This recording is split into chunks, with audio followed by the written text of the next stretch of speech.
Hi and welcome to the real Women of Boxing, where women with working knowledge and experience of the fight game share the latest news and reviews. I'm your host Jacqui-lee Pryce, and I caught up with Skye Nicolson in camp.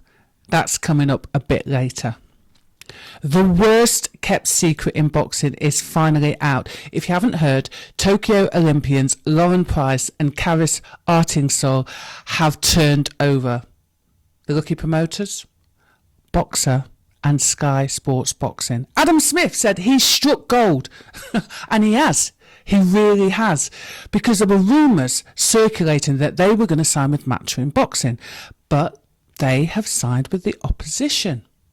Details of Tyson Fury and Dillian White's pay-per-view price and ring walk start time has been confirmed. So it does look like this fight is going ahead. White is still a no-show regarding publicity. Some are calling it a masterstroke, putting Fury under pressure, whilst others are saying White should remember he's not the star attraction and is behaving like a sport bat.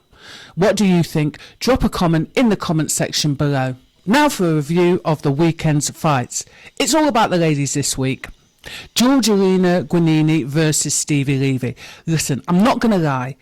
When this fight was announced, I thought this was probably too much of a step up for Stevie after Guinini gave Ellie Scottney a really good run for her money in her last outing. So I can admit it, I am wrong.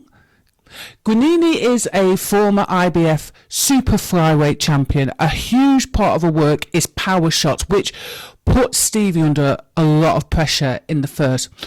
We know from her last fight, you have to kind of keep her at long range and mid range. She momentarily switches off and gets caught with silly shots on occasions, but she is really one tough lady. Levy has made improvements from her last fight, finding a distance, using her jab more, better all-round defence. Look, she's only had 6 fights, and I think this was a first 8-rounder, and she is learning on the job. This girl has a huge heart and would have learnt so much from being inside the ring with a former world champion. Savannah Marshall versus Femke Hermans for the WBO middleweight title defence. That did not disappoint. Oh my God. Femke, a former super middleweight champion and an opponent of Carissa Shields. First thing I've got to mention is Savannah's flow. Her footwork, the no-nonsense, clear instruction in the corner made for an effortless night's work for Team Marshall. In round 2, Peter gave Marshall the nod to go to work to break Hermans down. And Hermans caught Marshall with a few great right-hand counters and applied the pressure in round 3. But Savannah started to turn the screws, stepped across and whipped that gorgeous long left hook to KO Hermans. What a fucking tasty shot. And where the fuck has this Savannah Marshall come from? She's skipping into the ring. She's taunting Carissa Shields after the KO with "You're next, you daft cow." And Shields claps back, calling her a classless bum. The scene is now set for the Summer Sizzler. What an absolute cracker it is going to be. April Hunter is back to winning ways. She beat Esther Kosnesna. Both Chloe Watson and Georgia O'Connor got their second professional wins. If you'd like to support our channel, consider buying a piece of merchandise. The link is below. Stay tuned for Skye Nicolson's latest interview. I'm here with the lovely Skye Nicolson. We've got our own little studio here at iBox. I know. How professional is this? I know. So how you doing, my darling? I'm very, very well, thank you. I'm absolutely loving life. Everything's going to plan, and yeah, just really enjoying the whole process. Do you know what? I have not stopped, or you rather have not stopped smiling, and I literally every time I see you, you are smiling. Is that how good life is at the minute? That's honestly how good life is. Like, I'm absolutely loving every day, even the challenging days, the process of things. It's obviously been like a huge change for me, moving to the other side of the world. There's been hiccups, there's been opponent changes and all the other exciting, fun things that come with professional boxing. But no, I've taken everything in my stride and just absolutely loving it all. Well, before we talk about your American debut, let's talk about your UK debut against Bec Connolly. Gosh, we saw that spin-off again. How amazing was it to be in the UK, in Leeds? Talk to me about that. Oh, I feel like there's nothing like the British boxing fans. So it was so exciting for me. Boxing at 7 p.m, prime time, Saturday night, in front of a Leeds crowd. Huge energy, great atmosphere. And of course, Matchroom always putting on such a good show. I couldn't have asked for much more. It was amazing. So, like I said, you made your debut in America. Was it important for you to kind of get that out of the way with, I guess it was a little bit less pressure, being in the States? Less pressure in some ways and maybe not in others. So obviously I was going over to America. It was my professional debut, US debut, an undefeated opponent, hometown girl. So there was pressure, but I had a lot of pressure on myself as well, not just from others, but on myself. I really wanted to perform. I wanted to make a statement early. I wanted to show people that I'm gonna be someone to be watching out for. There was pressure there, but probably less pressure in a way that it was obviously on before the bell. So it was a little bit earlier on the card. There was probably less people there, and it was quite a probably high population of Mexican fans, so it was different, but no, I loved it. They were both very special in their own ways, my US debut and my UK debut. So Jessica Juarez, I mean, to be fair, she was quite a decent opponent for your first fight. And okay, you got a little bit of criticism, there's always a few, but you dealt with this girl with great ease. Yeah, I feel like I want to fight quality opponents. I want to fight girls who are training to win. They're coming to that fight to win. That's their intention going into that fight. That's when I'm going to bring my best performances. That's what motivates me in training. I want to go into that fight knowing I trained harder than anyone else for this. I deserve to win. Do you know what I mean? So for me, I want the best opponents. I want the best girls. I want to be in with good quality opponents. In saying that, I started reading negative comments about this last opponent, saying that I've gone from fighting a 3-0 to a 3-11. My hands were tied in which opponent I could have. It was a very quick turnaround. I asked for undefeated opponents or good quality opponents. I've asked to fight girls that are going to challenge me and bring the best out of me. My hands were tied. I didn't have a choice in that opponent. I would prefer to fight girls that would be more of a challenge for me. But in saying that, I can take positives from every situation, every experience. Every fight is an opportunity to learn something new about myself as a fighter, and develop myself and grow from it. So I feel like, although it wasn't a high caliber opponent that I was in against a girl who has fought a lot of high caliber opponents. She's had the experience in the ring, and I feel like I did learn from that fight.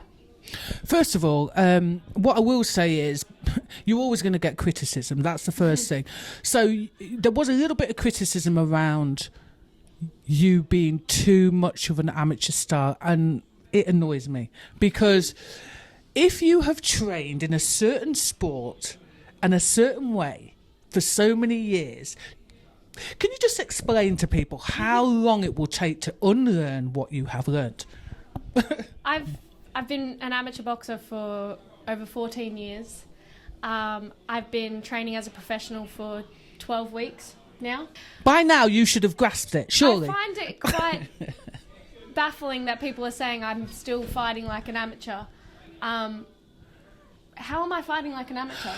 To be honest, the game is hit and not get hit.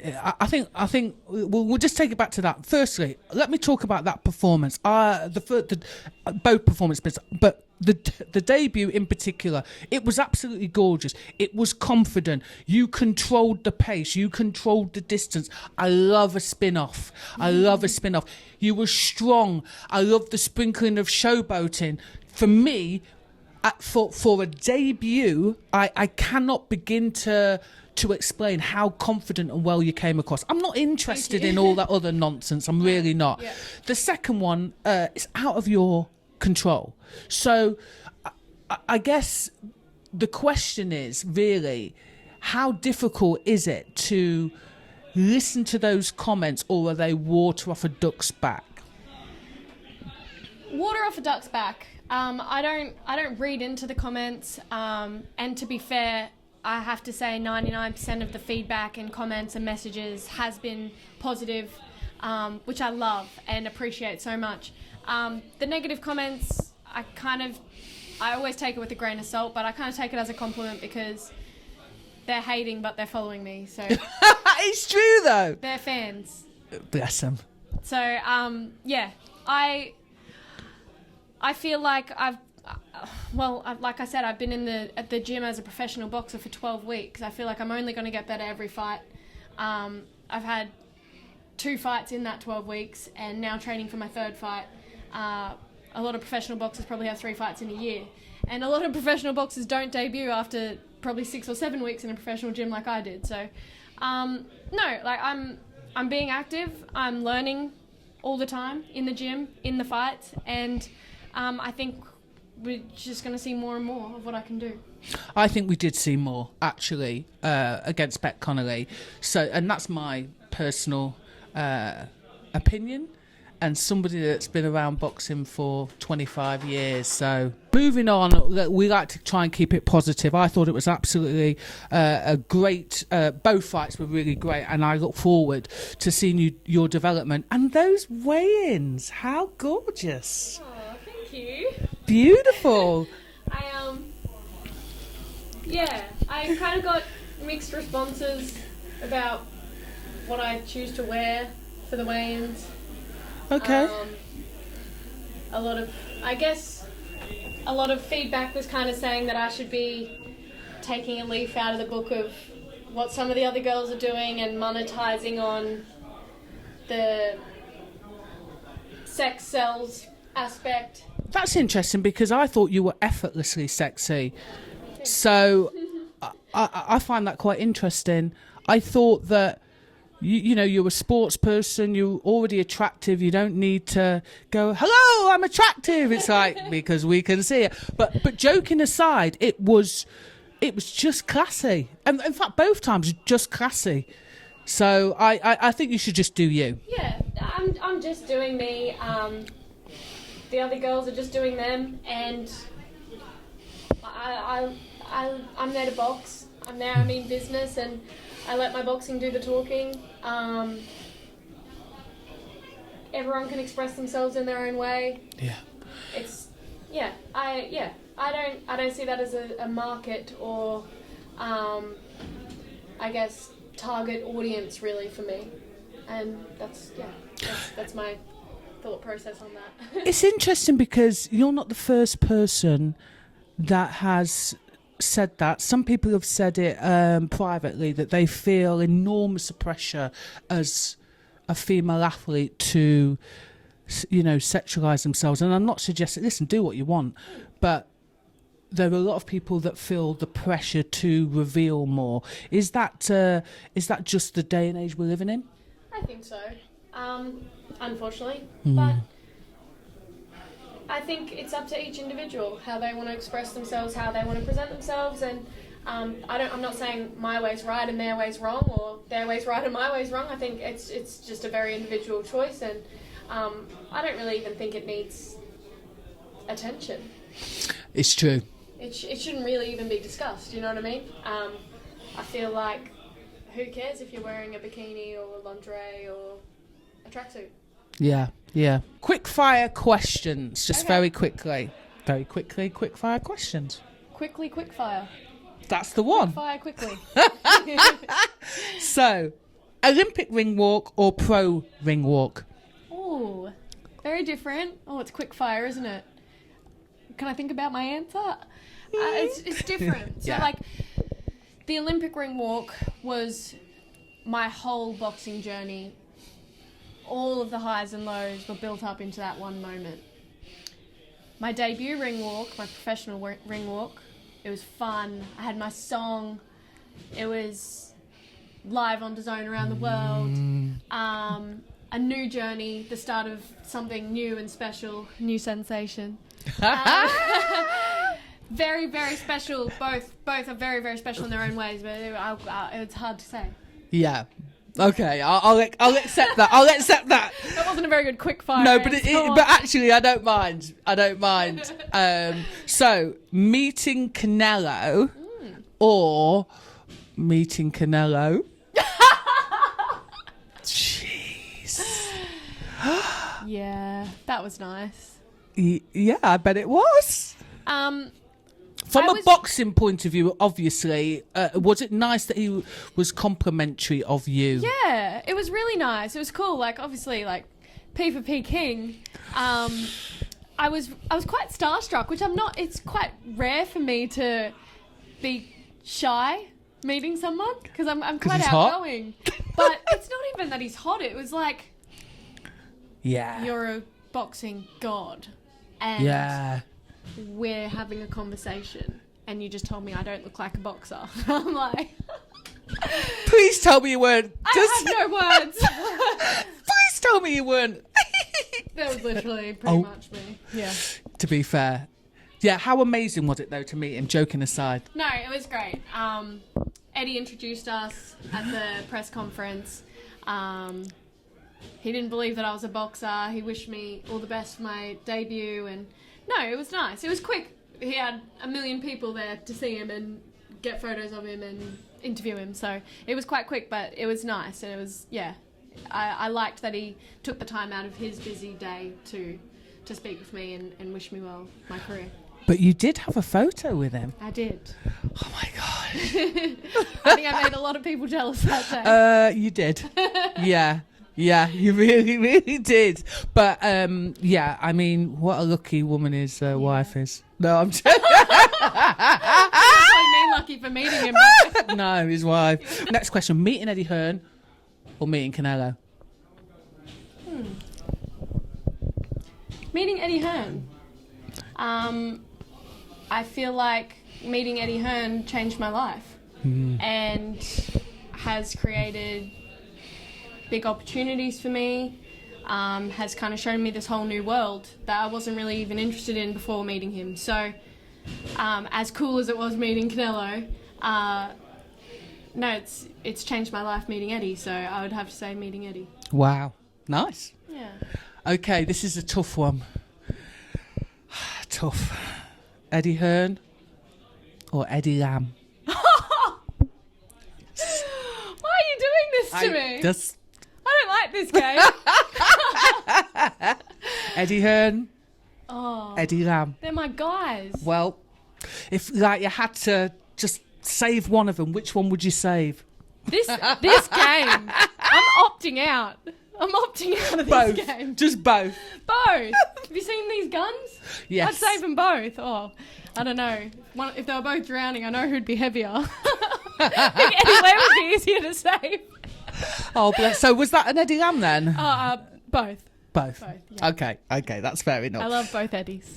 So yeah, people often credit boxing for kind of saving their life. What effect does boxing have on you? Well, I didn't really need saving.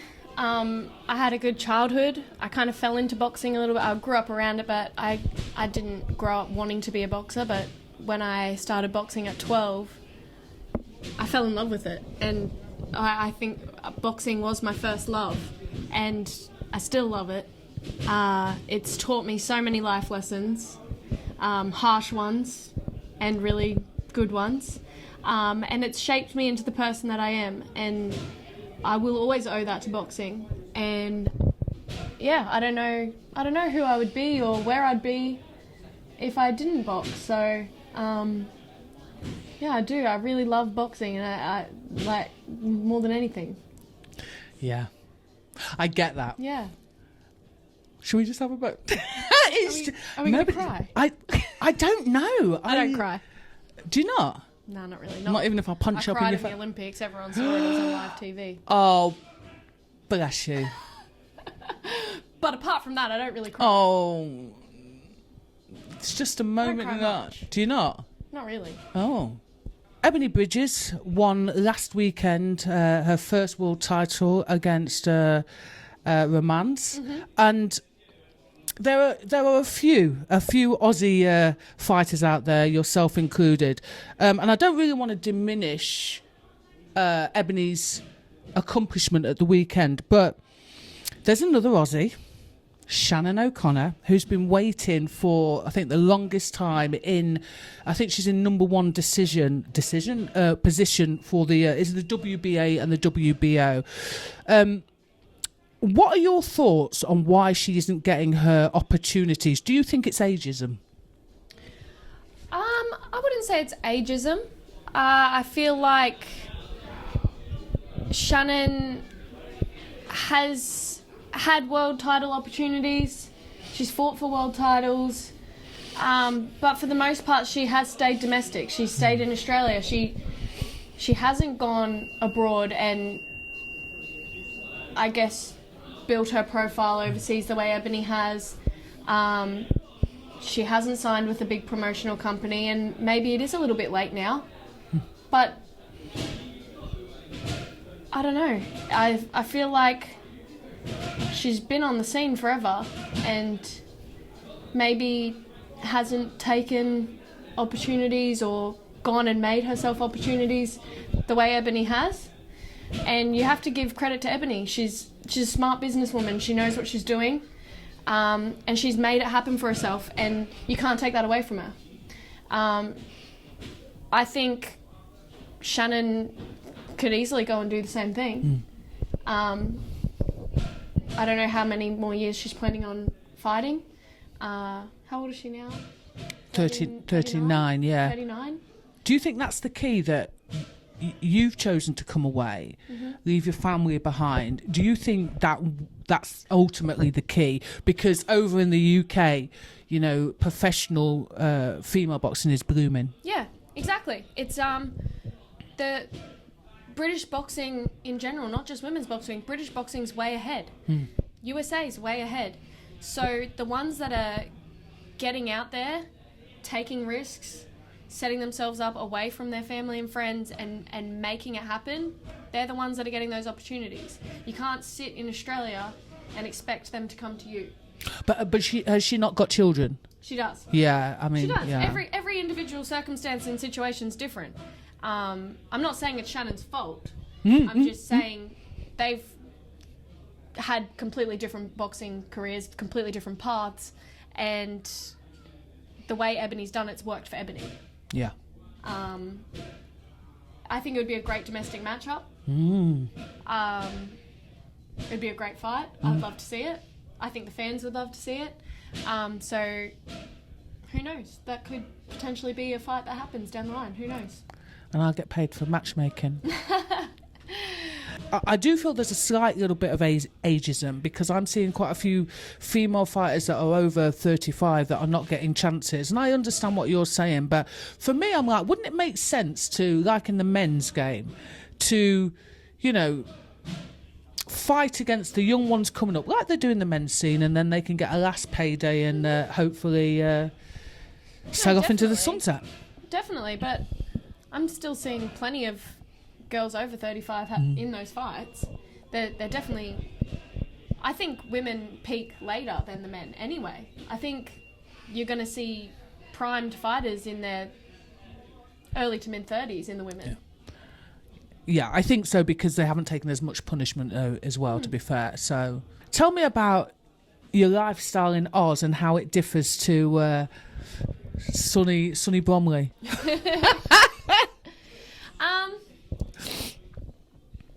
A lot of Australia and UK is very similar. Australia is like a warm England. With nice beaches. I like that. Yeah. But the way of life, it's quite similar. Australia is probably less crowded and busy.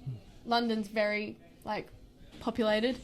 But for me, it's not much different. When I'm in Australia, I'm training. I'm surrounded by my family and friends. I have probably more of a social life in Australia. I've grown up there my whole life. But for the most part, like, I've always been very tuned in on my goals, and I've always had this tunnel vision on where I want to see myself and what I want to achieve. So it doesn't really matter where I am in the world. I'm quite focused on my boxing, I'm focused on my training, focused on my recovery. So really the main difference from being in Australia and being here is having better sparring opposition, great trainers to work with, and opportunities. I'm working on DAZN, fighting on big cards. Commentating? That's the big difference for me. And obviously it's a little bit colder here. But yeah. A lot, but... The weather. That's probably the main difference, really, is the weather. What do you miss most about, about home?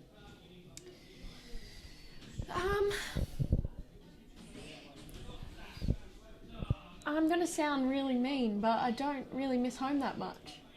Mum and Dad, she misses a mum and... They know I'm cold. My only love is boxing. No, for the last, how long? 5-6 years, I've been travelling and been away probably more than I've been home anyway. Apart from obviously that year with COVID, I've not really been a homebody. I love travelling. I love being in new places. Quite free-spirited, and can kind of make a home for myself wherever I go. So I don't get like crazy homesick or anything like that. I love going home. I love being around my family, my loved ones. But my goals come first for me over everything. And when I've got an end goal, I've got a fight date, and I've got a night where I need to bring my best, that's my focus. And yeah, I like being away from distractions. I like being away from my social life, and where I can just be 100% focused on those goals. Is that the key though as well, that you kind of need that separation from quote unquote normal life in order to really focus in on, because let's be fair, there's not this period of boxing is not going to last forever, is it? Yeah, it's a short career, and for me to be my absolute best, I like that kind of isolated, away from normal life, training camp setup. It works for me. I'll go into the fight in my best mental and physical condition, having that kind of preparation, and everyone's different. Yep. But again, it must lend itself to your amateur background, because you would have been doing this for the longest time. Mm-hmm. Yeah, and I found that when I started, I guess, being in those training camp environments, being away from family and friends, that's when I started seeing my best performances. And I think that's where I learned to find what worked best for me, and where I was going to bring my best performances and have my best time in the ring. And that came from those isolated training camps. That came from that almost solitary? Yeah. Is that the word? Yeah, it is. Solitary lifestyle. Where, yes. Where you just are living and breathing your sport. So you're enjoying this life of solitude. How do you balance, you must have an incredibly strong relationship and also strong partner, because, and I shouldn't say it like this, he's allowed you to go away, but He's very patient, he's very understanding, he knows the demands of the sport, he knows that this is my best way to prepare for fights. He knows that I'm over here taking every opportunity I can, and he's very supportive. So I'm very lucky, and yeah, he's had to deal with that and be there for me and support me in this for years now. This isn't new. I've been away for years, so yeah, we make it work. Has he got any brothers?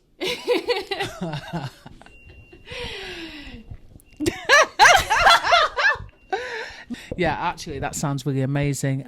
So when do you expect to be out next? Because I know that you're kind of hinted like to Mr. Hearn, like, please let me on the old Katie Taylor Serrano. Doesn't everyone want to be on that card? So Listen, we're in talks, and I'm going to have very exciting fight news within the next week.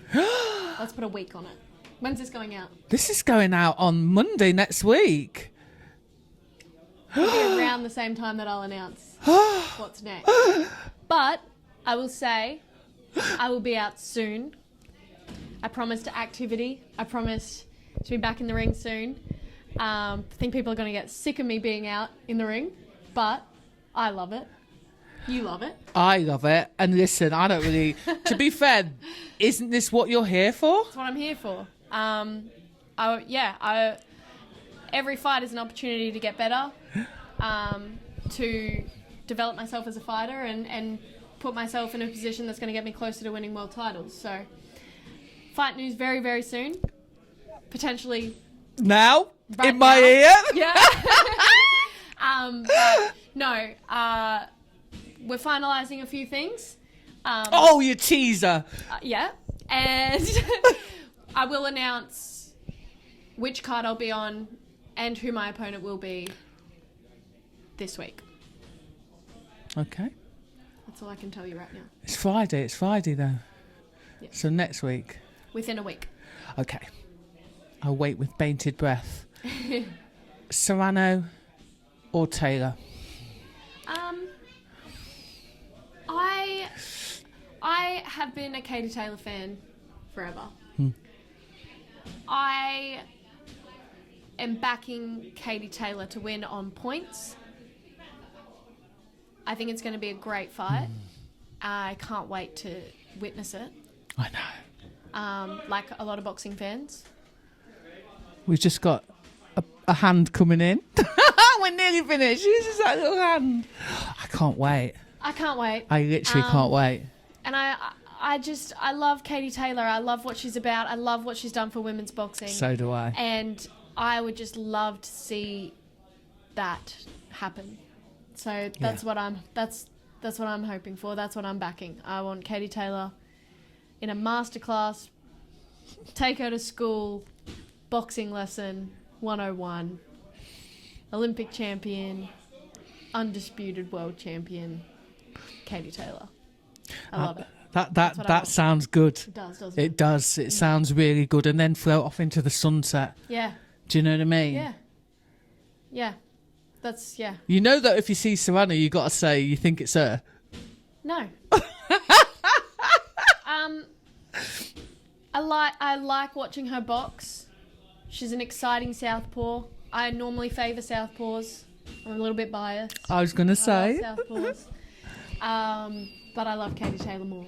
So listen, it's been an absolute pleasure to have a moment with you in our own. I think we should do a podcast studio. in here. Yeah, it's a good studio. Yeah, it is actually, to be fair.